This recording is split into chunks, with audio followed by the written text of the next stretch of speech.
এখান থেকে এই বিষয়টা শিখেন যে দুনিয়ার কোনো বস্তুকে যখন আপনি নির্দিষ্ট করে চাইবেন, আমার এটা প্রয়োজন, তো এই জিনিসটাকে আপনি কিভাবে চাইবেন? এই দোয়ায় একটা ইশারাতান বলে দিয়েছেন যে তোমার প্রতিটি দোয়ায় যেন আল্লাহর মর্জি থাকে, আল্লাহর সন্তুষ্টি থাকে, ওই রকমভাবে দোয়া করো।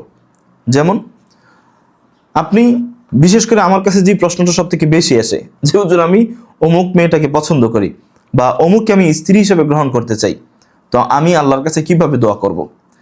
তো এই দোয়াটা আপনি এইভাবে করেন, রব্বানা আতিনা ফিদ দুনিয়া, আল্লাহ আপনি আমাকে দুনিয়ার হাসানা দান করেন।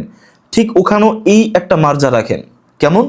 যে আল্লাহ ওই নারীর মধ্যে যদি আমার জন্য কল্যাণ থাকে, আমার মধ্যে যদি ওই নারীর জন্য কল্যাণ থাকে, তাহলে উভয়জনকে আমাদেরকে আপনার সন্তুষ্টির জন্য স্বামী স্ত্রী হিসাবে আমাদেরকে কবুল করুন।